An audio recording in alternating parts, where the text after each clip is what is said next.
Hi hello ಎಲ್ರಿಗೂ ನಮಸ್ಕಾರ. Welcome back to KPSC ಸಂದೇಶ.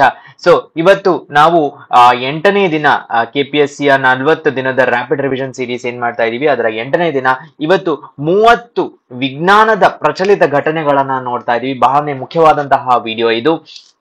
ಸೊ ತಾಯತರಾಜು ತಾಯಿರಾಜು ತಾಯು ಅನ್ನೋರು ಕಮೆಂಟ್ ಮಾಡಿದ್ರಿಗೆ ಬಹಳ ಜನ ಲೈಕ್ ಮಾಡಿದ್ರು. ಪ್ಲಸ್ ಲಲಿತಾ ನರಸಾಯಿ ಅವರು ಮತ್ತು ರಮ್ಯಾ ಅವರು ಮತ್ತು ಬೇರೆಯವರು ಇದನ್ನ ರಿಕ್ವೆಸ್ಟ್ ಮಾಡಿದ್ರು. ಸೊ ಇದನ್ನ ಬಿಟ್ಟು ಇನ್ನು ಬೇರೆ ರಿಕ್ವೆಸ್ಟ್ ಅನ್ನು ನಾನು ನೋಡಿ ಅದರ ಬಗ್ಗೆ ಮಾಡ್ತಾ ಇದ್ದೀನಿ. ನಿಮ್ಮ ರಿಕ್ವೆಸ್ಟ್ ಇದೆ ಈ ವಿಡಿಯೋ ಅಲ್ಲಿ ತಿಳಿಸಿ. ಸೊ ನನ್ನ ಹೆಸರು ಸಂದೀಪ್ ದೇಶಪಾಂಡೆ. ವಿಡಿಯೋ ಸ್ಟಾರ್ಟ್ ಮಾಡೋದಕ್ಕೆ ಮುಂಚೆ ಒಂದು ಪ್ರಶ್ನೆ. ಕೆಳಗಿನವುಗಳಲ್ಲಿ ಯಾವುದು ಕರ್ನಾಟಕ ರಾಜ್ಯದ ಅತ್ಯುನ್ನತ ನಾಗರಿಕ ಗೌರವವಾಗಿದೆ? ನೆನಪಿಟ್ಕೊಳ್ಳಿ, ಅತ್ಯುನ್ನತ ನಾಗರಿಕ ಗೌರವ ಪಂಪ ಪ್ರಶಸ್ತಿ, ನೃಪತುಂಗ ಪ್ರಶಸ್ತಿ, ಕರ್ನಾಟಕ ರತ್ನ, ರಾಜ್ಯೋತ್ಸವ ಪ್ರಶಸ್ತಿ. ಸೊ ಇದರ ರೈಟ್ ಆನ್ಸರ್ ಅನ್ನ ಕಮೆಂಟ್ಸ್ ಅಲ್ಲಿ ತಿಳಿಸಿ. ಏನಪ್ಪಾ ಸರ್, ಬರೀ ಕ್ವೆಶ್ಚನ್ ಕೊಟ್ಬಿಟ್ಟು ರೈಟ್ ಆನ್ಸರ್ ಮಾಡಿರೋರ್ಗೆ good luck, keep up the momentum ಅಂತ ಹೇಳ್ತಾರೆ ಅಂತ ಅಷ್ಟೇ ಅಲ್ಲದೆ, ನಮ್ಮ ಚಾನೆಲಿನ ಇನ್ಸ್ಟಾಗ್ರಾಮ್ ಪೇಜ್ ಇದೆ, ಕೆಪಿಎಸ್ಸಿ ಸಂದೇಶ ಅಕಾಡೆಮಿ ಅಂತ. ಅದರಲ್ಲಿ ಇದರ ರೈಟ್ ಆನ್ಸರ್ ಅನ್ನ ಪೋಸ್ಟ್ ಮಾಡ್ತೀನಿ. ಸೊ ನೀವು ಅಲ್ಲಿ ಹೋಗಿ ಫಾಲೋ ಮಾಡಿದ್ರೆ ಇದರ ರೈಟ್ ಆನ್ಸರ್. ಇದಲ್ಲದೆ ಬೇರೆ ಪ್ರಶ್ನೆಗಳು ಇರುತ್ತೆ, ಸೊ ಅದನ್ನು ನೀವು ಅಲ್ಲೂ ಅಟೆಂಪ್ಟ್ ಮಾಡಬಹುದು. ದೆನ್ PDF ನೋಟ್ಸ್ ಬಗ್ಗೆ ಬಹಳಷ್ಟು ಜನ ಕಮೆಂಟ್ ಮಾಡ್ತಾ ಇದ್ದೀರಾ. ಈ PDF ನೋಟ್ಸಿನ ಲಿಂಕ್, ಎಲ್ಲ ಕ್ಲಾಸಿನ PDF ನೋಟ್ಸಿನ ಲಿಂಕ್ ಈ ವಿಡಿಯೋದ ಡಿಸ್ಕ್ರಿಪ್ಷನ್ ಅಲ್ಲಿ ನಮ್ಮ ವೆಬ್ಸೈಟ್ ಇದೆ www.kpscsandesh.com. ಅದರಲ್ಲಿ ನಿಮ್ಗೆ ಎಲ್ಲ PDFs ಗಳು ಲಭ್ಯವಿರುತ್ತೆ. ಸೊ ಈ ಮಾಹಿತಿಯೊಂದಿಗೆ ಈ ಕ್ಲಾಸ್ ಅನ್ನ ಸ್ಟಾರ್ಟ್ ಮಾಡೋಣ. ಮೊದಲನೆಯದಾಗಿ ಚಂದ್ರಯಾನ್ 3. ಸೊ ನಿಮ್ಗೆಲ್ಲ ಗೊತ್ತಿರುವ ಹಾಗೆ ವಿಜ್ಞಾನ ಅಂತ ಅಂದರೆ ಜಾರ್ಜ್ ಆರ್ವೆಲ್ ಒಂದು ಪುಸ್ತಕ ಇದೆ, ಅನಿಮಲ್ ಫಾರ್ಮ್ ಅಂತ. All animals are equal, some animals are more equal ಅಂತ. ಎಲ್ಲ ಪ್ರಾಣಿಗಳು ಮುಖ್ಯ, ಕೆಲವು ಪ್ರಾಣಿಗಳು ಜಾಸ್ತಿ ಮುಖ್ಯ ಅಂತ. ಹಾಗೆ ಸೈನ್ಸ್ ಅಂಡ್ ಟೆಕ್ನಾಲಜಿಯಲ್ಲಿ ಎಲ್ಲವೂ ಮುಖ್ಯ, ಆದ್ರೆ ಯಾಕೋ ಸ್ಪೇಸ್ ಟೆಕ್ನಾಲಜಿ ಸ್ವಲ್ಪ ಜಾಸ್ತಿನೇ ಮುಖ್ಯ ಅನ್ನುವ ರೀತಿ ಪ್ರಶ್ನೆಗಳು ಸ್ಪೇಸ್ ಟೆಕ್ನಾಲಜಿಯಲ್ಲಿ ಹಲವಾರು ಬಾರಿ ಬರುತ್ತೆ. ಸೊ ಹಾಗಾಗಿ ಚಂದ್ರಯಾನ್ 3 ಮಿಸ್ ಮಾಡೋದಕ್ಕೆ ಆಗೋದಿಲ್ಲ.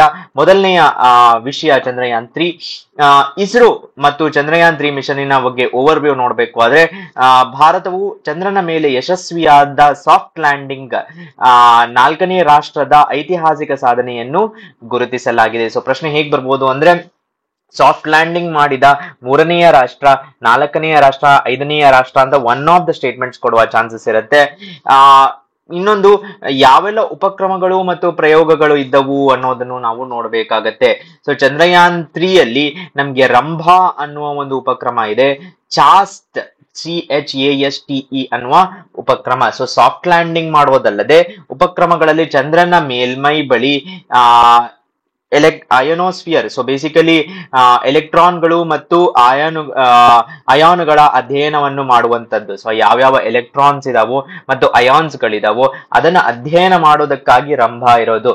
ಸೊ ಪ್ರಶ್ನೆಯಲ್ಲಿ ರಂಭಾ ಉಪಕ್ರಮವು ಇದನ್ನು ಮಾಡುತ್ತದೆ ಅಂತ one of the statement. So first statement ಇದು 4ನೆಯ ಒಂದು ಸಾಫ್ಟ್ ಲ್ಯಾಂಡ್, 4ನೆಯ ರಾಷ್ಟ್ರ ಅಂತ ಬರೋದು. ಸೆಕೆಂಡ್ ಒಂದು ರಂಭಾ ಉಪಕ್ರಮ ಅಂತ ಬರುವ ಚಾನ್ಸಸ್ ಇರುತ್ತೆ. ಹಾಗಾದ್ರೆ ಚೇಸ್ಟ್ ಅನ್ನುವುದು ಏನಿದೆ ಅದು ಯಾವುದಕ್ಕೆ ರಿಲೇಟೆಡ್ ಅಂದ್ರೆ, ಚಂದ್ರನ ಚೇಸ್ಟಿನ full form Chandra's surface thermophysical experiment. So ಭೌತಿಕ ಪ್ರಯೋಗ ಅಂತ ಏನ್ ಹೇಳ್ತಾರೆ, ಥರ್ಮೋಭೌತಿಕ ಪ್ರಯೋಗ. ಧ್ರುವ ಪ್ರದೇಶದ ಸಮೀಪವಿರುವ ಚಂದ್ರನ ಮೇಲ್ಮೈ ಉಷ್ಣ ಗುಣಲಕ್ಷಣಗಳ ಮೇಲೆ ಕೇಂದ್ರೀಕರಿಸಿದೆ. ಸೊ ಇದು ಯಾವ ಪೋಲಾರ್ ರೀಜನ್ಸ್ ಏನಿರುತ್ತೆ, ಮೂನಿನ ಪೋಲಾರ್ ರೀಜನ್ಸ್ ಏನಿರುತ್ತೆ, ಆ ಪೋಲ್ಸಿನ ಥರ್ಮಲ್ ರೇಡಿಯೇಷನ್, ಥರ್ಮಲ್ ಪ್ರಾಪರ್ಟೀಸ್. ಯಾಕಂದ್ರೆ ನೀವು ಯಾವುದೇ ಒಂದು ಫುಟ್ಬಾಲ್ ಪ್ಲೇಯರ್ಸ್ ಆದ್ರೂ ಆಗಿರ್ಬೋದು, ಅವ್ರ ಥರ್ಮಲ್ ಮ್ಯಾಪ್ ಅನ್ನ ನೋಡಿದಾಗ ಬಹಳಷ್ಟು ಅವರ ಬಗ್ಗೆ ಗೊತ್ತಾಗತ್ತೆ. ಅದೇ ರೀತಿಯಾಗಿ ಥರ್ಮಲ್ ಮ್ಯಾಪ್ ಅನ್ನ ನೋಡ್ಬೇಕು ಅಂತ. ಅದಲ್ಲದೆ ಚಂದ್ರಯಾನ್ 3 ಬಗ್ಗೆ ಏನು ಅಂತ ಕೇಳಿದರೆ, 2 ತರದ ಇಕ್ವಿಪ್ಮೆಂಟ್ಸ್. ಒಂದು ಲ್ಯಾಂಡರ್ ಅಂತ. ಸೊ ಪ್ರಶ್ನೆಯಲ್ಲಿ ಚಂದ್ರಯಾನ್ 3ಯ ಲ್ಯಾಂಡರಿನ ಹೆಸರು ಪ್ರಜ್ಞಾನ್ ಅಂತ ಬಂದರೆ ಖಂಡಿತ ಅಲ್ಲ, ಅದು ವಿಕ್ರಮ್. ವಿಕ್ರಮ್ ಅನ್ನೋದು ಚಂದ್ರಯಾನ್ 3ದ ಲ್ಯಾಂಡರ್ ನ ಹೆಸರು. ಪ್ರಜ್ಞಾನ್ ಅನ್ನೋದು ಏನು ಹಾಗಾದರೆ ಅಂದ್ರೆ, ಲ್ಯಾಂಡರ್ ನಿಂದ ಹೀಗೆ ಇಳಿದು ಬಂದು ನಡೆದಾಡುವುದಕ್ಕೆ ಲ್ಯಾಂಡರ್ ರೋವರ್ ಅಂತ ಹೇಳ್ತಾರೆ, ಅದರ ಹೆಸರು ಪ್ರಜ್ಞಾನ್. ಸೊ ಇದನ್ನ ನೆನಪಿನಲ್ಲಿ ಇಟ್ಕೋಬೇಕು. ಒಟ್ಟು kg 1750, 1752 ಕಿಲೋಮೀಟರ್. ಇದನ್ನ ಯಾವ ಲಾಂಚ್ ವೆಹಿಕಲ್ ಅಲ್ಲಿ ಮಾಡಿರೋದು ಅಂತ ಕೇಳಿದ್ರೆ LMV 3 ನೆನಪಿನಲ್ಲಿಟ್ಕೊಳ್ಳಿ, ಲಾಂಚ್ ವೆಹಿಕಲ್ ಮಾರ್ಕ್ 3 ಅಲ್ಲಿ ಮಾಡಿರುವಂತದ್ದು. ದೆನ್ ಲ್ಯಾಂಡಿಂಗ್ ಸೈಟ್ ನ ನೀವು ಇಲ್ಲಿ ನೋಡಬಹುದು. ನಾವು ದಿನನಿತ್ಯ ನೋಡುವ ಚಂದ್ರನ ಲ್ಯಾಂಡಿಂಗ್ ಅನ್ನ ಬಗ್ಗೆ ಹೇಗಿರುತ್ತೋ ಆ ರೀತಿ LMV3 ಕ್ಯಾರಿಯಿಂಗ್ 3970 ಟೋಟಲ್ ಕಿಲೋಮೀಟರ್ ಇರುವ ಚಂದ್ರಯಾನನ್ನ ಲಾಂಚ್ ಮಾಡಿರೋದು. ಅದರಲ್ಲಿ ವಿಕ್ರಮ್ ಲೂನಾರ್ ಲ್ಯಾಂಡರ್ ಏನಿದೆ ಅದರ ಕಿಲೋಮೀಟರ್ ಇಷ್ಟಾಗಿದೆ.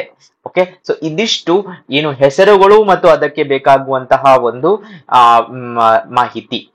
ದೆನ್ ಇನ್ಯಾವುದೆಲ್ಲ ಇದೆ ಅಂತ ಕೇಳಿದ್ರೆ, ಇಲ್ಸಾ ಅನ್ನೋದು ಅದರ ಒಂದು ಬೇಸಿಕಲಿ ಸೀಸ್ಮಿಕ್ ಚಟುವಟಿಕೆ, ಭೂಕಂಪನ ಚಟುವಟಿಕೆಗಾಗಿ ಇಲ್ಸಾ ಇದೆ. ಸೊ ಇದರ ಭೂಕಂಪಗಳನ್ನು ಅಳೆಯುತ್ತದೆ ಮತ್ತು ಚಂದ್ರನ ಹೊರಪದರ ಮತ್ತು ನಿಲುವಂಗಿ ಸಂಯೋಜನೆಯನ್ನು ವಿಶ್ಲೇಷಿಸುತ್ತದೆ. ಸೊ ಕ್ರಸ್ಟ್ ಮತ್ತು ಮ್ಯಾಂಟಲ್ ಏನಿದೆ ಅದನ್ನ ನೋಡುತ್ತೆ. LRA ಅನ್ನುವುದು ಒಂದು, ಸೊ LRA ಬೇಸಿಕಲಿ ಲೇಸರ್ ಮುಖಾಂತರ ಪ್ರಿಸೈಸ್ ಮೆಜರ್ಮೆಂಟ್ಸ್, ಮುಂದಿನ ಏನು ಮಿಷನ್ಸ್ಗೆ ಹೆಲ್ಪ್ ಆಗುವ ತರ ಮಾಡುವಂತದ್ದು. ಮತ್ತು ರೋವರ್ ನಲ್ಲಿ ಮಾಡುವಂತಹ ಪ್ರಯೋಗಗಳು ಯಾವುದು ಅಂದ್ರೆ ಲಿಬ್ಸ್ ಮತ್ತು APXS. ಇವಷ್ಟು ಇಂಪಾರ್ಟೆಂಟ್ ಅಲ್ಲ, ನೀವು PDF ನೋಟ್ಸ್ ಅಲ್ಲಿ ಇದನ್ನ ನೋಡ್ಕೋಬಹುದು. ಓಕೆ, ದೆನ್ ಕ್ರಯೋಜೆನಿಕ್ ಇಂಜಿನ್ ಬಗ್ಗೆ ಹೇಳಲೇಬೇಕಾದಂತಹ ವಿಷಯ. ಸೊ ಕ್ರಯೋಜೆನಿಕ್ ಇಂಜಿನ್ ಬಹಳ ವರ್ಷಗಳಿಂದ ಡೆವಲಪ್ ಆದರೂ ಕೆಲವಷ್ಟು ಮಿಷನ್ಗಳಲ್ಲಿ ಕ್ರಯೋಜೆನಿಕ್ ಪಾರ್ಟ್ ಬಂದಾಗ ಫೇಲ್ ಆಗ್ತಾ ಇತ್ತು.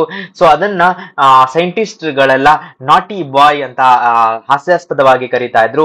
ಬಟ್ ರೀಸೆಂಟ್ ಎಕ್ಸ್ಪೆರಿಮೆಂಟ್ಸ್ ಅಲ್ಲಿ, ರೀಸೆಂಟ್ ಲಾಂಚಸ್ ಅಲ್ಲಿ ಕ್ರಯೋಜೆನಿಕ್ ಇಂಜಿನ್ ಪಾಸ್ ಆಗಿದೆ.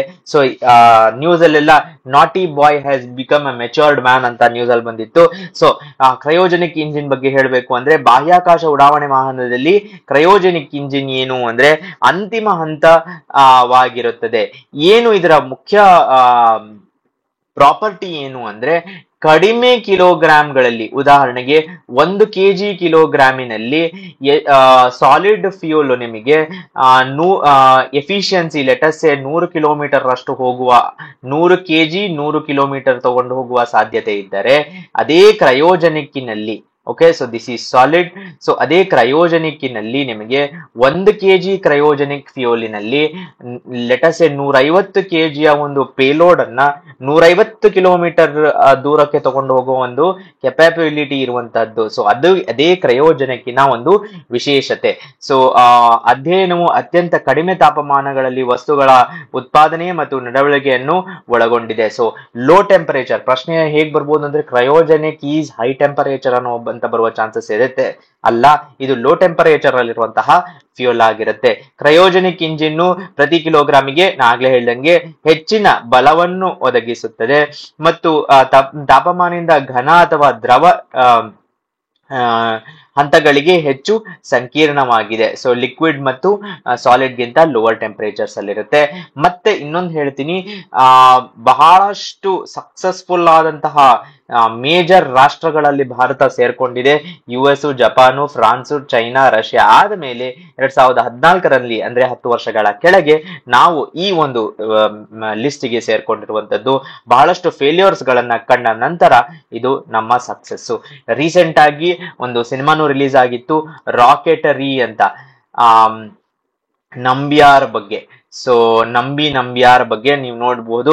ಅವರು ಕ್ರಯೋಜೆನಿಕ್ಕಿನ ಬಗ್ಗೆ ವಿಶೇಷವಾದ ಒಂದು ಒಲವನ್ನ ತೋರಿಸಿದ್ರು. ಸೊ ಕ್ರಯೋಜೆನಿಕ್ಸ್ ಎಲ್ಲಿರುತ್ತೆ ಅಂತ ಕೇಳಿದರೆ, ಫಸ್ಟ್ ನೀವು ಮೊದಲನೆಯದಾಗಿ ಎಲ್ಲ ಸ್ಟೇಜ್ಗಳು ಏನು ಸಾಲಿಡ್ ಸ್ಟೇಜ್ಗಳಾಗಿರ್ಬೋದು, ಲಿಕ್ವಿಡ್ ಸ್ಟೇಜ್ಗಳು, 3 ಸ್ಟೇಜ್ಗಳ ನಂತರ ಲಾಸ್ಟ್ ಸ್ಟೇಜಿನಲ್ಲಿ ಕ್ರಯೋಜೆನಿಕ್ ಸ್ಟೇಜ್ ಇರುತ್ತೆ. So cryogenic stage is stage 1 of the launch ಅಂತ ಹೇಳಿದ್ರೆ ಖಂಡಿತ ಅಲ್ಲ, it is stage 3 of the launch. Okay, finally ಇದು ಪೇಲೋಡ್ ಇರುವಂತದ್ದು.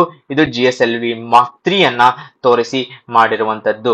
ಏನಪ್ಪಾ ಪ್ರಾಬ್ಲಮ್ಸ್ ಆಗ್ತಾ ಇತ್ತು ಅಂದ್ರೆ, ಇಗ್ನಿಷನ್ ಪ್ರಾಬ್ಲಮ್ಸ್ ಆಗ್ತಾ ಇತ್ತು ಕೆಲವಷ್ಟು ಬಾರಿ ಇದರಲ್ಲಿ ಕ್ರಯೋಜೆನಿಕ್ಸ್ ಅಲ್ಲಿ.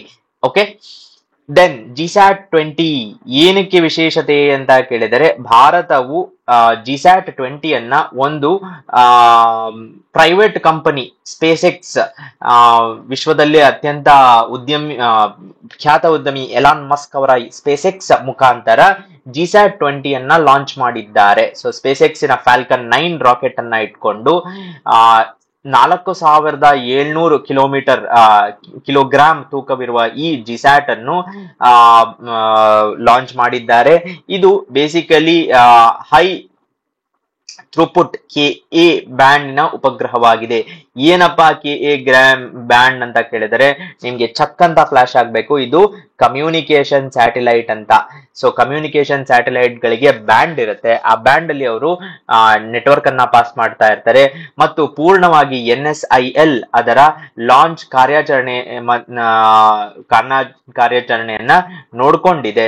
ಸೊ NSIL ಇದರ ಮುಖ್ಯ ಪಾರ್ಟು.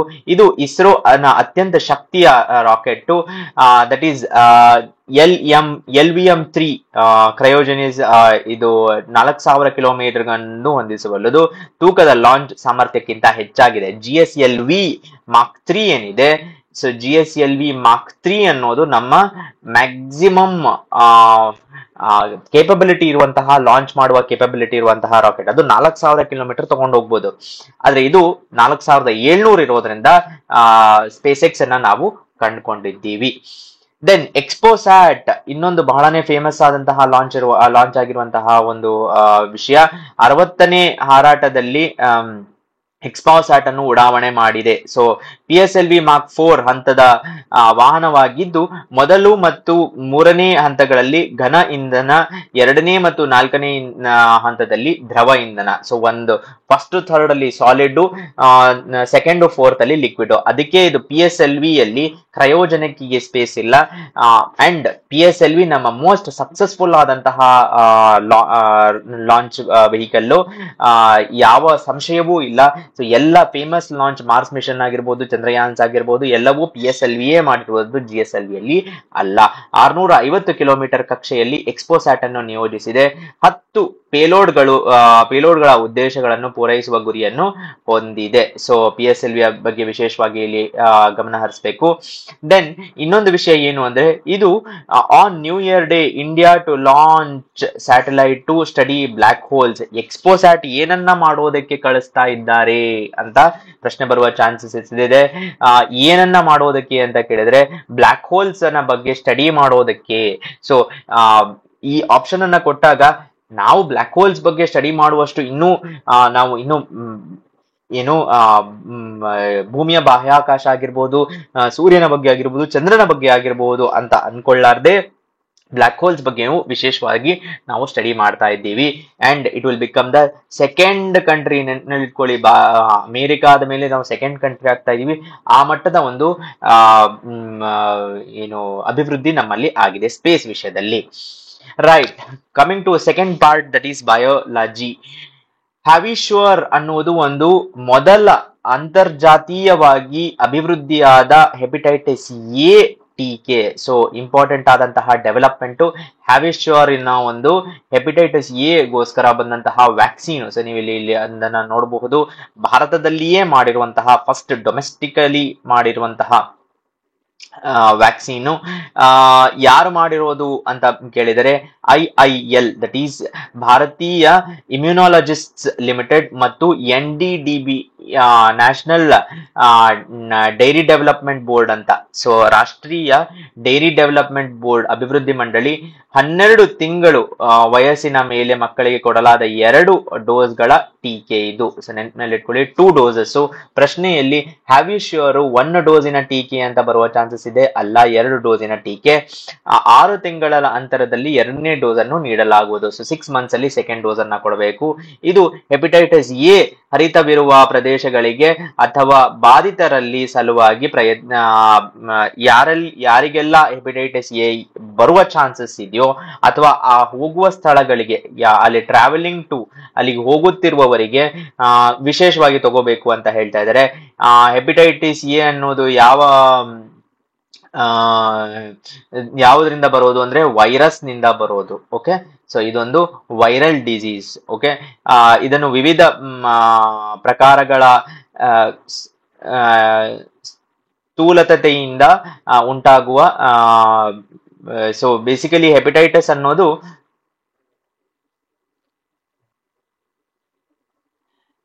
ದೆನ್ ಸೆಕೆಂಡ್, ಸೊ ಭಾರತೀಯ ಫಾರ್ಮಕೋಪೋಯ ಆಯೋಗವು ಮೆಫ್ತಾಲ್ ಸ್ಪ್ಯಾಸ್ ಅನ್ನೋದೇನಿದೆ, ಮೆಫ್ತಾಲ್ ಸ್ಪ್ಯಾಸ್ ನಿವಾರಕವನ್ನು ಎಚ್ಚರಿಸುತ್ತದೆ. ಸೊ ಈ ಮೆಫ್ತಾಲ್ ಪೇನ್ ಕಿಲ್ಲರ್, ಬಹಳಷ್ಟು ಜನ ಡಾಕ್ಟರ್ ಹತ್ರ ಹೋದ್ರೆ ಮೆಫ್ತಾಲ್ ಸ್ಪ್ಯಾಸ್ ತಗೊಳ್ಳಿ, ಮೆಫ್ತಾಲ್ ಸ್ಪ್ಯಾಸ್ ತಗೊಳ್ಳಿ ಅಂತ ಹೇಳ್ತಾರೆ. ಬಟ್ ಈಗ ಮೆಫ್ತಾಲ್ ಸ್ಪ್ಯಾಸ್ ತಗೊಂಡ್ರೆ ನೀವು ಹುಷಾರಾಗಿರಿ ಅಂತ ಹೇಳುವ ಚಾನ್ಸ್ ಇದೆ. ಯಾಕೆ ಅಂದ್ರೆ ಡ್ರೆಸ್ ಸಿಂಡ್ರೋಮ್ ಅಂತ ಒಂದು ಆಗತ್ತೆ ಅಂತ. ಸೊ ಪ್ರಶ್ನೆ, ಡ್ರೆಸ್ ಸಿಂಡ್ರೋಮ್ ಯಾವುದರಿಂದ ಬರುತ್ತದೆ ಅಂತ ಕೇಳುವ ಪ್ರಶ್ನೆ ಚಾನ್ಸಸ್ ಇರುತ್ತೆ. ಡ್ರೆಸ್ ಸಿಂಡ್ರೋಮು ನಮ್ಗೆ ಮೆಫ್ತಾಲ್ ಸ್ಪ್ಯಾಸ್ ಇಂದ ಬರುತ್ತೆ. ಸೊ ಏನಿದು ಡ್ರೆಸ್ ಸಿಂಡ್ರೋಮ್ ಅಂತ ಕೇಳಿದರೆ, so drug rash with eosinophilia and systemic symptoms ಅಂತ. ಸೊ ಇಸಿನೋಫಿಲಿಯಾ ಮತ್ತು ಸಿಸ್ಟಮಿಕ್ ಸಿಂಪ್ಟಮ್ಸ್ ಇನ ಸಿಂಡ್ರೋಮ್ ನೊಂದಿಗೆ ಡ್ರಗ್ ರ್ಯಾಶ್ ನ ಅಪಾಯವಿರುವಂತಹ ಒಂದು ಸಿಂಡ್ರೋಮ್ ಇದು ಡ್ರೆಸ್. ಏನಾಗುತ್ತೆ ಅಂದ್ರೆ ಮೆಫ್ತಾಲ್ ಸ್ಪ್ಯಾಸ್ ತಗೊಂಡ ತಕ್ಷಣ ಬೇಸಿಕಲಿ ಜ್ವರ, ಚರ್ಮದ ರ್ಯಾಶ್ಗಳು ಮತ್ತು ಲಿಂಫಡಿನೋಪತಿ ಆಗುವ ಗುಣಲಕ್ಷಣಗಳು ಕಾಣುತ್ತೆ. ಹಾಗಾಗಿ ಮೆಫ್ತಾಲ್ ಸ್ಪ್ಯಾಸ್ ಅನ್ನ ಯಾರಿಗೆ ತಗೋಬೇಕು ಅವ್ರು ತಗೋಬೇಕು ಅಂತ. ನೆಕ್ಸ್ಟ್ ಡಿಸೀಸ್ ಎಕ್ಸ್ ಅನ್ನೋದು, ಡಿಸೀಸ್ ಎಕ್ಸ್ ನ ಬಗ್ಗೆ ಯಾವುದಕ್ಕೆ ರಿಲೇಟೆಡ್ ಅಂತ ಕೇಳಿದ್ರೆ WHO ಹೇಳ್ಬಿಟ್ಟಿದೆ, ಯಾವುದೇ ಬಂದಂತಹ ಅನ್ಎಕ್ಸ್ಪೆಕ್ಟೆಡ್ ಅನಿರೀಕ್ಷಿತವಾದ ಡಿಸೀಸ್ ಗಳನ್ನ ಡಿಸೀಸ್ ಎಕ್ಸ್ ಅಂತ ಕರೆದು ಬಿಟ್ಟಿದ್ದಾರೆ. ಯಾಕೆ ಅಂದ್ರೆ ಕೋವಿಡ್-19 ಅನ್ನ ಕೇಳೇ ಇರಲಿಲ್ಲ, ಕೆಲವೇ ವಾರಗಳಲ್ಲಿ ಅದು ಒಂದು ಎಪಿಡೆಮಿಕ್ ಅಂತ ಏನ್ ಹೇಳ್ತೀವೋ, ಒಂದು ಪ್ರದೇಶಕ್ಕೆ ಸೀಮಿತವಾದ ಡಿಸೀಸಸ್ ಅನ್ನ ಎಪಿಡೆಮಿಕ್ ಅಂತ ಹೇಳ್ತೀವಿ. ಎಂಟೈರ್ ಜಗತ್ತಿಗೆ ಹರಡಿರುವ ಡಿಸೀಸ್ ಅನ್ನ ಪ್ಯಾಂಡಮಿಕ್ ಅಂತ ಕರೀತಾರೆ. ಓಕೆ, ಸೊ ಎಲ್ಲೋ ಒಂದು ಚೈನಾದ ಮೂಲೆಯಲ್ಲಿರುವಂತಹ ಒಂದು ಎಪಿಡೆಮಿಕ್ ಆದದ್ದು ಕೆಲವೇ ವಾರಗಳಲ್ಲಿ ಅದು ಪ್ಯಾಂಡಮಿಕ್ ಆಗಿದ್ದು ಆಶ್ಚರ್ಯಕರ ಸಂಗತಿ. ಇದು ಸೈದ್ಧಾಂತಿಕ ಪದವಾಗಿದೆ ಮತ್ತು ಎಕ್ಸ್ ಅನಿರೀಕ್ಷಿತತೆಯನ್ನು ಸೂಚಿಸುತ್ತದೆ. ಗಂಭೀರವಾದ ಅಂತಾರಾಷ್ಟ್ರೀಯ ಸಾಂಕ್ರಾಮಿಕ ರೋಗವನ್ನು ಉಂಟು ಮಾಡುವ ಅಜ್ಞಾತ ರೋಗಕಾರಕವನ್ನು ಪ್ರತಿನಿಧಿಸಲು WHO 2018ರಲ್ಲಿ ಇದನ್ನು ಪರಿಚಯಿಸಿತು. ಸೊ ಜಾಗೃತಿ ಉಂಟು ಮಾಡಿಸ್ಬೇಕು ಅಂತ ಬೇರೆ ಕೆಲವಷ್ಟು ಎಬೋಲಾ ಆಗಿರ್ಬೋದು, ಜಿಕಾ ಆಗಿರ್ಬೋದು, ಇದರೆಲ್ಲ ಜೊತೆಗೆ ಸೇರಿಸಿದ್ದಾರೆ. ದೆನ್ ಅದಾದ ಮೇಲೆ ನಮ್ಗೆ ಕೃತಕ ಬುದ್ಧಿವಂತಿಕೆಯನ್ನ ಹೇಗ್ ಮರೆಯಕ್ಕಾಗತ್ತೆ. ಈಗ ನೆಕ್ಸ್ಟ್ ಎಲ್ಲ ಪ್ರಶ್ನೆಗಳು ಅಂದ್ರೆ ಪ್ರಶ್ನೆಗಳು ಬಹಳಷ್ಟು ಕೃತಕ ಬುದ್ಧಿವಂತಿಕೆ ಬಗ್ಗೆ ಬರ್ತಾ ಇದೆ. ಕೃತ್ರಿಮ್ ಅಂತ ನಮ್ಮ ಓಲಾಯಿನ ಫೌಂಡರ್ ಭವೇಶ್ ಅಗರ್ವಾಲ್ ಅವರು ಹೇಳಿದ್ದಾರೆ, ಓಪನ್ AI ಏನು ಅಂತ ಕಂಪನಿ ChatGPT ಅನ್ನ ಸ್ಟಾರ್ಟ್ ಮಾಡಿದೆ, ಅದೇ ರೀತಿಯಾಗಿ ಓಲಾ ಕೃತ್ರಿಮ್ ಅನ್ನು ಬಿಡುಗಡೆ ಮಾಡಿದೆ. ಸೊ ನೀವು ಯಾವಾಗ್ಲೇ ಆದ್ರೂ ಕೃತ್ರಿಮ್ ಅಂತ ಎಲ್ಲಾನ ಸುಮ್ನೆ ಟೈಪ್ ಮಾಡ್ಬಿಟ್ಟು ಕೃತ್ರಿಮ್ ಅಂತ 2-3 ಸತಿ ನೀವು ಹೇಳಿ, ಆಮೇಲೆ ನೀವು ಇನ್ಸ್ಟಾಗ್ರಾಮ್ ಓಪನ್ ಮಾಡಿ, ನಿಮ್ಗೆ ಕೃತ್ರಿಮ್ನ ಒಂದು ಸ್ಯಾಂಪಲ್ ಬರುತ್ತೆ. ಅಂದ್ರೆ ಅವರು ಭಾರತೀಯ ಭಾಷೆಗಳಲ್ಲಿ ವಿಶೇಷವಾಗಿ ತರಬೇತಿ ಪಡೆದ ದೊಡ್ಡ ಭಾಷಾ ಮಾದರಿಯಾಗಿದೆ. LLM ಲಾರ್ಜ್ ಲ್ಯಾಂಗ್ವೇಜ್ ಮಾಡೆಲ್ಸ್ ಅಂತ ಏನ್ ಹೇಳ್ತಾರೆ ಅದಾಗಿದೆ. ಭಾರತದ 22 ಭಾಷೆಗಳನ್ನು ಅರ್ಥ ಮಾಡಿಕೊಳ್ಳುತ್ತದೆ. 10 ಭಾಷೆಗಳಲ್ಲಿ ಕಂಟೆಂಟ್ ಅನ್ನ ಕ್ರಿಯೇಟ್ ಮಾಡುವ ಜನರೇಟಿವ್ AI ಅಂತ ಜನರೇಟಿವ್ ಕೃತಕ ಬುದ್ಧಿವಂತಿಕೆ ಅಂತ ಏನ್ ಹೇಳ್ತೀವಿ, ಅದನ್ನ ಮಾಡುವ ಕೆಪಬಿಲಿಟಿಯನ್ನ ಹೊಂದಿರುವಂತಹ ಒಂದು ಪಾರ್ಟ್ ಇದು. ಸೊ ನೀವು ಒಂದು ಸ್ಯಾಂಪಲ್ ಮಾಡಿ ನೋಡಿ, ಎಲ್ಲಾದ್ರೂ ಒಂದ್ ಕಡೆ ಕೃತ್ರಿಮ್ ಅಂತ ಟೈಪ್ ಮಾಡಿ, ಆಮೇಲೆ ಇನ್ಸ್ಟಾಗ್ರಾಮ್, ಫೇಸ್ಬುಕ್, ಯೂಟ್ಯೂಬ್ ಏನಾದ್ರೂ ಓಪನ್ ಮಾಡಿ, ನಿಮ್ಗೆ ಆಗ ಕೃತ್ರಿಮ್ನ ನೀವು ನಿಮ್ಮ ಭಾಷೆಯಲ್ಲಿ ಆ ಲ್ಯಾಂಗ್ವೇಜ್ ಅನ್ನ ಟ್ರೈನ್ ಮಾಡಬಹುದು. ರೈಟ್. ದೆನ್ ಗೂಗಲ್ ಹಿಂದೆ ಬಿದ್ದಿದ್ಯಾ AI ಅಲ್ಲಿ? ಖಂಡಿತ ಇಲ್ಲ. ಗೂಗಲ್ ಇನ್ನ 1,000 ಭಾಷೆಯ AI ಮಾದರಿ. ಸೊ ಯಾವ ಕಂಪನಿಯು 1,000 ಭಾಷೆಯ AI ಆರ್ಟಿಫಿಷಿಯಲ್ ಇಂಟೆಲಿಜೆನ್ಸ್ ಮಾದರಿಯನ್ನ ತರ್ತಾ ಇದೆ ಅಂದ್ರೆ ಗೂಗಲ್. ಇದು ಜಾಗತಿಕ ಹೆಚ್ಚು ಮಾತನಾಡುವ 1000 ಭಾಷೆಗಳನ್ನು ಬೆಂಬಲಿಸುತ್ತದೆ. ಗೂಗಲ್ ನಲ್ಲಿ ಇರುವಂತಹ ಡೇಟಾಬೇಸು ಇನ್ಯಾವ ಕಂಪನಿ ಹತ್ರನೂ ಇಲ್ಲ. ಇದು ಅಸ್ತಿತ್ವದಲ್ಲಿರುವ ಭಾಷಣ ಮಾದರಿಯಲ್ಲಿ ಅತಿ ದೊಡ್ಡ ಭಾಷಾ ವ್ಯಾಪ್ತಿ ಎಂದು ಹೇಳುತ್ತದೆ. ಸೊ ಲಾರ್ಜೆಸ್ಟ್ ಅಂತ ಹೇಳ್ತಾ ಇದ್ದಾರೆ.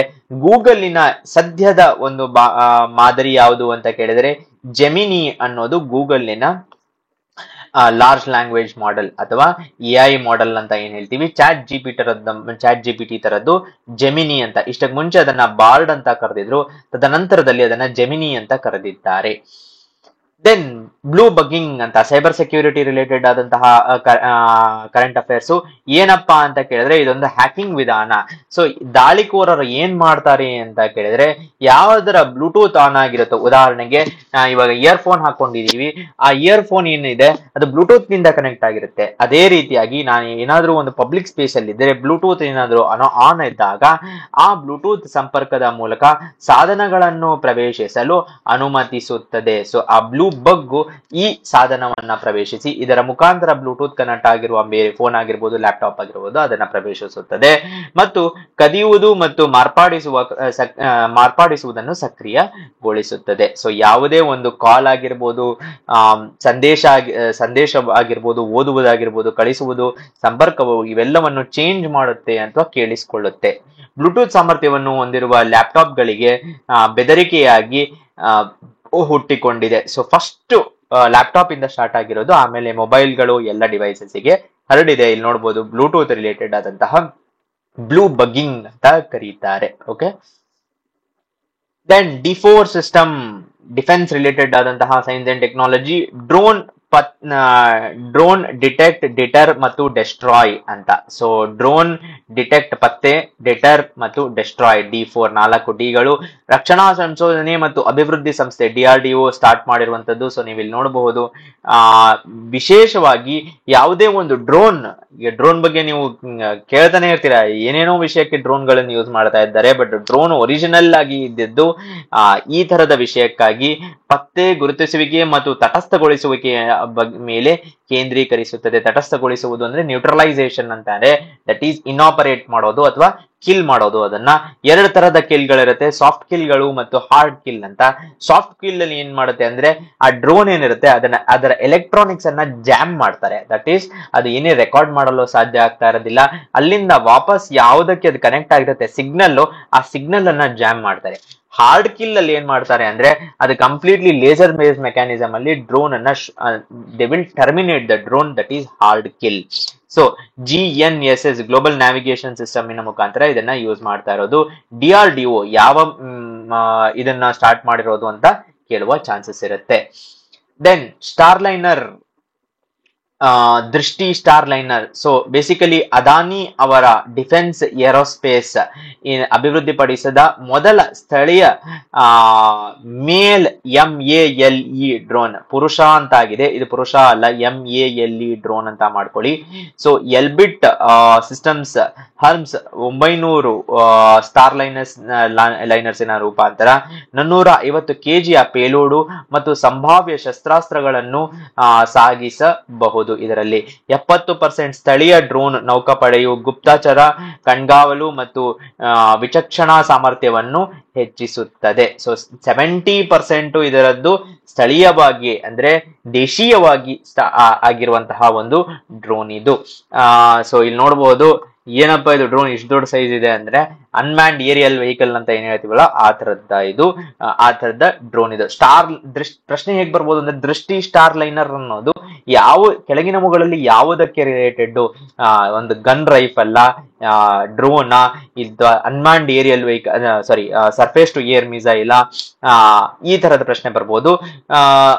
ಅವಾಗ ರೈಟ್ ಆನ್ಸರ್ ಇದು. ದೆನ್ ಉಗ್ರಂ ಅಂತ ರೀಸೆಂಟ್ ಆಗಿ ಒಂದು ಡೆವಲಪ್ ಆಗಿದೆ. ಇದೇನಪ್ಪ ಫಿಲ್ಮ್ ಹೆಸರಿದೆ ಉಗ್ರಂ ಅಂತ ಅನ್ಸುತ್ತೆ, ಆದ್ರೆ ಉಗ್ರಂ ಅನ್ನೋದು ಒಂದು ಅಸಾಲ್ಟ್ ರೈಫಲ್, ಕಂಪ್ಲೀಟ್ ಆಗಿ ದೇಶೀಯವಾಗಿ 100% ಎಂಡ್ ಟು ಎಂಡ್ ಇಂಡಿಯಾಲೇ ಡೆವಲಪ್ ಆಗಿರುವಂತದ್ದು. ಉಗ್ರಂ ದೇಶೀಯ ಮಿಸೈಲ್ ಅಸಾಲ್ಟ್ ರೈಫಲ್ ಅಂತ ಕರೀತಾರೆ. ದೆನ್ ಫಿಯೆಸ್ಟ್ ಅಂತ ಒಂದು ನ್ಯೂಸಿನಲ್ಲಿದೆ. ಫೀಸ್ಟ್ ಅಂದ್ರೆ ಹಬ್ಬ ಅಲ್ಲ actually. So finite element analysis of structures ಅಂತ FEAST ಒಂದು ಸ್ಥಾಯಿ ಮತ್ತು ಹಿಡಿತವಾದ ತಂತ್ರಾಂಶ ವಿಧಾನವನ್ನು ಆಧಾರಿತ ಅಳತೆ ತತ್ವದ ವಾಸ್ತುಶಾಸ್ತ್ರ ಮತ್ತು ತಾಪವಾಹಕ ವಿಶ್ಲೇಷಣಾ ತಂತ್ರವಾಗಿದೆ. ಸೊ ಬೇಸಿಕಲಿ ಇಸ್ರೋ ಮತ್ತು ವಿಕ್ರಮ್ ಸಾರಾಭಾಯ್ ಇಸ್ರೋನ ವಿಕ್ರಮ್ ಸಾರಾಭಾಯ್ ಸೆಂಟರ್ ಅವರು ಒಂದು ಡೆವಲಪ್ ಮಾಡಿದ್ದಾರೆ. ಏನಪ್ಪಾ ಇದು ಅಂತ ಕೇಳಿದರೆ ಫೈನೈಟ್ ಎಲಿಮೆಂಟ್ ಅನಾಲಿಸಿಸ್ಗೆ ಕೆಲವಷ್ಟು ಸಾಫ್ಟ್ವೇರ್ಗಳಿದೆ. ಆ ಸಾಫ್ಟ್ವೇರ್ ಗಳನ್ನ ಯೂಸ್ ಮಾಡಿಕೊಂಡು ಆನ್ಸಿಸ್ ಅಂತ ಒಂದು ಸಾಫ್ಟ್ವೇರ್ ಇದೆ. ಓಕೆ, ಸೊ ಈ ಪ್ರತಿ ಒಂದು ಎಲಿಮೆಂಟಿನ ಒಂದು ಸ್ಮಾಲ್ ಪಾರ್ಟ್ಸ್ ಅಲ್ಲಿ ಹೇಗೆ ಸ್ಟ್ರೆಸ್ ಬಿಲ್ಡ್ ಆಗುತ್ತೋ ಅದರ ಒಂದು ಅನಾಲಿಸಿಸ್ ಅನ್ನ ಮಾಡ್ಕೊಳ್ಳುವಂಥದ್ದು. ಸೊ ಇಂಡಿಯಾದಲ್ಲೇ ಇದನ್ನ ಡೆವಲಪ್ ಮಾಡಿದ್ದಾರೆ. ಪ್ರೀ ಪ್ರೊಸೆಸರು ಪೋಸ್ಟ್ ಪ್ರೊಸೆಸರು ಯಾರು ಅಂದ್ರೆ ವಿಕ್ರಮ್ ಸಾರಾಭಾಯಿ ಮತ್ತು ISRO. Okay, then MOIS, moving of information system is related to ಅಂತ ಪ್ರಶ್ನೆ ಬರುವ ಚಾನ್ಸಸ್ ಇರುತ್ತೆ. ಏನಪ್ಪಾ ಅಂತ ಅಂದ್ರೆ ಕಡಿಮೆ ವೇಗದ ಮೂವಿಂಗ್ ಆಫ್ ಕುಶಲತೆಗಳಿಗಾಗಿ ಸುಧಾರಿತ ಚಾಲಕ ಸಹಾಯ. So low speed moving of manoeuvres ಅಂತ, ಕಡಿಮೆ ಹೋಗ್ತಾ ಇರುವ ಬಸ್ಗಳಲ್ಲಿ ಮ್ಯಾನುವರ್ ಮಾಡೋದಕ್ಕೆ ಇರುವಂತಹ ವ್ಯವಸ್ಥೆ. ಉದಾಹರಣೆಗೆ ಈ ಬಸ್ ಡ್ರೈವರ್ ಸ್ಲೋ ಆಗಿ ಹೋಗ್ತಾ ಇದ್ದಾರೆ, ಆದ್ರೆ ಇಲ್ಲಿ ಯಾರೋ ಸೈಕಲ್ ಅವನು ಅಲ್ಲೇ ಒಂದ್ ಸ್ವಲ್ಪ ಟ್ರೈ ಮಾಡ್ಬಿಟ್ಟು ಹೋಗ್ಬಿಡೋಣ ಅಂತ ಟ್ರೈ ಮಾಡ್ತಾ ಇರ್ತಾರೆ. ಆಗ ಡ್ರೈವರಿಗೆ ಇಲ್ಲಿ ಯಾರೋ ಬರ್ತಾ ಇದ್ದಾರೆ ಅಂತ ಹೇಳುವಂಥದ್ದು. ಸ್ವಲ್ಪ ತಮಾಷೆಗಾಗಿ ಹೇಳ್ತಾ ಇದ್ದೀನಿ. ಈ ಇನ್ಫಾರ್ಮೇಶನ್ ಸಿಸ್ಟಮ್ ಏನಿದೆ, ಬ್ಲೈಂಡ್ ಸ್ಪಾಟ್ ಅಂದ್ರೆ ನಮ್ಮ ಕಣ್ಣಿನ ದೃಷ್ಟಿಕೋನ ಇಷ್ಟಿರುತ್ತೆ, ಅರೌಂಡ್ 165 ಡಿಗ್ರೀಸ್ ಅಷ್ಟು. ಅದಕ್ಕಿಂತ ಹಿಂದೆ ಇರುವುದು ನಮ್ಗೆ ಕಾಣ್ತಾ ಇರೋದಿಲ್ಲ, ಅದನ್ನ ಬ್ಲೈಂಡ್ ಸ್ಪಾಟ್ ಅಂತ ಕರಿತೀವಿ. ಅಲ್ಲಿರುವ ಒಂದು ಅದನ್ನ ಹೆಚ್ಚಿಸುವಂತದ್ದು ರಸ್ತೆ ಸುರಕ್ಷತೆಗಾಗಿ ಹೆಚ್ಚಿಸುವ ಗುರಿಯನ್ನು ಹೊಂದಿದೆ. ನಿಮಗೆ ಗೊತ್ತಿದೆಯೋ ಇಲ್ವೋ, ಎಂಟೈರ್ ವರ್ಲ್ಡ್ ಅಲ್ಲಿ ಯಾವುದೇ ಒಂದು ಸಾಂಕ್ರಾಮಿಕ ರೋಗ ಬೇರೆ ಯಾವುದೇ ಒಂದು ವಿಷಯದಕ್ಕಿಂತ ರೋಡ್ ಆಕ್ಸಿಡೆಂಟ್ಸ್ ಅಲ್ಲೇ ಜನ ಸಾಯೋದು ಹೆಚ್ಚು. ರೋಡ್ ಆಕ್ಸಿಡೆಂಟ್ಸ್ ಅಲ್ಲಿ ಏನಿಲ್ಲ ಅಂದ್ರೂ 5 ಲಕ್ಷ ಜನ ಸಾಯ್ತಾರಂತೆ ದಿನ ಎಲ್ಲಿ ವರ್ಲ್ಡಿನಲ್ಲಿ. ಓಕೆ, ಸೊ ಮ್ಯಾಕ್ಸಿಮಮ್ ಡೆತ್ಸ್ ಅದರಿಂದನೇ ಆಗೋದು. So moving of information systems ಅಂತ ಏನಿದೆ, ಇದು ಯಾವುದಕ್ಕೆ ರಿಲೇಟೆಡ್? ಮೂವಿಂಗ್ ಆಫ್ ಇನ್ಫಾರ್ಮೇಶನ್ ಅಂದ ತಕ್ಷಣ ಯಾವುದೋ ಕ್ಲೌಡ್ ಟೆಕ್ನಾಲಜಿ ಅಂತ ಅನ್ಸುತ್ತೆ, ಅಥವಾ ಎಡ್ಜ್ ಕಂಪ್ಯೂಟಿಂಗ್ ಅಂತ ಆಪ್ಷನ್ ಕೊಟ್ಟಾಗ ಅಲ್ಲ, ಇದು ಡ್ರೈವರ್ ಅಸಿಸ್ಟೆನ್ಸ್. ದೆನ್ ಗೂಸುಂಬೆ ಟ್ರೋಜನ್, ಕೆಮಿಲಿಯನ್ ಟ್ರೋಜನ್ ಅನ್ನೋದು ನೋಡ್ಬೋದು DD ನ್ಯೂಸ್ ಅಲ್ಲೇ ಬಂದ್ಬಿಟ್ಟಿದೆ. ಸೊ ಇಂಪಾರ್ಟೆಂಟ್ ಆದಂತಹ ವಿಷಯ. ಭದ್ರತಾ ಸಂಶೋಧಕರು ಹೊಸ ಗೂಸುಂಬೆ ಟ್ರೋಜನ್ ಮಾಲ್ವೇರ್ ಅನ್ನು ಕಂಡು ಹಿಡಿದಿದ್ದಾರೆ. ಅದು ಫಿಂಗರ್ ಪ್ರಿಂಟ್ ಮತ್ತು ಫೇಸ್ ಅನ್ಲಾಕ್ ನಂತಹ ಬಯೋಮೆಟ್ರಿಕ್ ದೃಢೀಕರಣ ವಿಧಾನಗಳನ್ನು ನಿಷ್ಕ್ರಿಯಗೊಳಿಸುತ್ತದೆ. ಸೊ ನಮ್ಮ ಫೋನಿಗೆ ಏನು ಬಯೋಮೆಟ್ರಿಕ್ ಇರುತ್ತೋ ಆ ಬಯೋಮೆಟ್ರಿಕ್ ಅನ್ನ ಆಫ್ ಮಾಡ್ಬಿಡುತ್ತೆ. ಸೊ ಫೋನ್ ಇವಾಗ ಅನ್ಲಾಕ್ ಆಗ್ಬಿಟ್ಟಿದೆ. ಸೊ ಒಂದ್ಸತಿ ಫೋನ್ ಅನ್ಲಾಕ್ ಆದ ತಕ್ಷಣ ಅದರ ಒಳಗಡೆ ಇರುವ ಇನ್ಫಾರ್ಮೇಶನ್ ಅನ್ನ ಯಾವುದೇ ಒಂದು ಬಯೋಮೆಟ್ರಿಕ್ ಡೇಟಾ ಇಲ್ಲ ಅಂದ್ರೆ ಎನಿಬಡಿ ಕ್ಯಾನ್ ಆಪರೇಟ್. ಸೊ ಎಲ್ಲಿಂದ ಬರುತ್ತೆ ಇದು ಅಂದ್ರೆ ಗೂಗಲ್ ಕ್ರೋಮ್ ನಂತಹ ಕಾನೂನುಬದ್ಧ ಆಂಡ್ರಾಯ್ಡ್ ಅಪ್ಲಿಕೇಶನ್ ಗಳಿಗೆ ಮಾಲ್ವೇರ್ ಅನ್ನು ಲಗತ್ತಿಸಲಾಗುತ್ತದೆ. ಹಿನ್ನೆಲೆಯಿಂದ ಕೋಡ್ ಅನ್ನು ಆಪರೇಟ್ ಮಾಡಿ ಇದನ್ನ ತೆಕ್ಕೊಂತಾರೆ. ದೆನ್ ಸ್ವಲ್ಪ ಜೆನೆಟಿಕ್ ಇಂಜಿನಿಯರಿಂಗ್ ಅಂತ ಏನ್ ಹೇಳ್ತೀವೋ ಅದು. ಬೊಲಾರ್ಡ್ 1 ಬೊಲಾರ್ಡ್ 2 ಯಾವುದಕ್ಕೆ ರಿಲೇಟೆಡ್ ಆದಂತದ್ದು? ಇದು ಹತ್ತಿ, GM ಹತ್ತಿ, ಇದು GM ಮಸ್ಟರ್ಡ್, ಅಥವಾ ಇದು ಒಂದು ಉಡಾವಣೆ ರಿಲೇಟೆಡ್ ಆದಂತ ಪ್ರಶ್ನೆ ಬರುವ ಚಾನ್ಸಸ್ ಇದೆ. ಬದಲಾಯಿಸಿದ ಇದು ಕಾಟನ್ಗೆ ರಿಲೇಟೆಡ್ ಆದಂತದ್ದು. ಸೊ ಈಗ ಬೇಯರ್ ಕ್ರಾಪ್ ಸೈನ್ಸ್ ಅವರು ಮಾನ್ಸಾಂಟೋ ಅಂತ ಏನ್ ಇತ್ತು, ಮಾನ್ಸಾಂಟೋ ಕಂಪನಿಯದು ಜಗತ್ತಿನಾದ್ಯಂತ ಬಹಳ ದೊಡ್ಡದಂತಹ ಒಂದು ಸಸ್ಯ ಕಂಪನಿ ಅದು. ಈ ತಂತ್ರದ ಮೊದಲ ತರಗತಿ ಖಾಸಗಿ ಕೀಟಗಳಿಗೆ ವಿರುದ್ಧವಾಗಿ ಸಣ್ಣಗಾಗಿರುವುದಕ್ಕಾಗಿ ನಿಶ್ಚಿತ ಕೀಟಗಳನ್ನು ಹಿಡಿಯುವ ಮೂಲಕ ಇದನ್ನ ಡೆವಲಪ್ ಮಾಡಿರೋದು. BT2 ಏನಿದೆ, ಬ್ಯಾಕ್ಟೀರಿಯಂ ಥುರಿಂಜಿಯನ್ಸಿಸ್ ಅಂತ, ಬ್ಯಾಕ್ಟೀರಿಯಂ ಬ್ಯಾಸಿಲಸ್ ಥುರಿಂಜಿಯನ್ಸಿಸ್ BT ಅಂತ ಏನಿದೆ ಅದು ಬೊಲಾರ್ಡ್ 1ಗೆ. ಬೊಲಾರ್ಡ್ 2 ಅಡ್ವಾನ್ಸ್ಡ್ ವರ್ಷನ್, ಇನ್ನು ಕೆಲವಷ್ಟು ಎನ್ಹಾನ್ಸ್ಡ್ ಪ್ರೊಟೆಕ್ಷನ್, ಬೇರೆ ಜೀನ್ಸಿನಿಂದ ಬೇರೆ ಒಂದು ಪೆಸ್ಟಿನಿಂದ ಪ್ರೊಟೆಕ್ಷನ್ ಅನ್ನ ಕೊಟ್ಟಿದ್ದಾರೆ. ಬಟ್ ವಿಪರ್ಯಾಸ ಏನು ಅಂದ್ರೆ BT1 ಕಾಟನ್ ಆದ ಮೇಲೆ ಯಾವತ್ಮಲ್ ಆಗಿರ್ಬೋದು ಮತ್ತು ಸತಾರಾ, ಇನ್ನಷ್ಟು ಕೆಲವಷ್ಟು ಮಹಾರಾಷ್ಟ್ರದಲ್ಲಿ ಬಹಳ ಯೂಸ್ ಮಾಡಿದಂತಹ ಕಾಟನ್ ಇನ ಬೆಳೆಗಾರರು 1, 2, 3 ತಳಿಗಳ 1, 2, 3, 4 ಏನು ಬೆಳೆಗಳಾದ ಮೇಲೆ ಅವರು ನಷ್ಟವನ್ನ ಅನುಭವಿಸಿದ್ದಾರೆ ಅಂತ ಹೇಳ್ತಾರೆ. ಹಾಗಾಗಿ BG2 ಇಲ್ಲಿ ನೋಡಬಹುದು ಬಂದಿದೆ ಅಂತ ಹೇಳ್ತಾರೆ. ಇದರ ಬಗ್ಗೆ ಇನ್ನಷ್ಟು ಮಾಹಿತಿ ನೀವು ತಿಳ್ಕೋಬಹುದು. ದೆನ್ ಬೆಟಾವೋಲ್ಟ್ ಅಂತ ಒಂದು ನ್ಯೂಕ್ಲಿಯರ್ ಬ್ಯಾಟ್ರಿ, ಯಾರು ಊಹಿಸಕ್ಕೆ ಆಗದೆ ಇರುವಂತಹ ಒಂದು ನ್ಯೂಕ್ಲಿಯರ್ ಬ್ಯಾಟ್ರಿ. ಇಷ್ಟು ₹5 ನಾಣ್ಯ ಇಷ್ಟಿದ್ರೆ ಇಲ್ಲಿ ಅದರ ಬ್ಯಾಟ್ರಿಯ ಒಂದು ಪಾರ್ಟ್ ಇದೆ. ಏನಪ್ಪಾ ಇದು ಬ್ಯಾಟ್ರಿಯ ಪಾರ್ಟ್ ಯಾಕೆ ಇಂಪಾರ್ಟೆಂಟ್ ಅಂದ್ರೆ ಒಂದ್ಸತೆ ಚಾರ್ಜ್ ಮಾಡಿದ್ರೆ 50 ವರ್ಷ ಬರುತ್ತಂತೆ.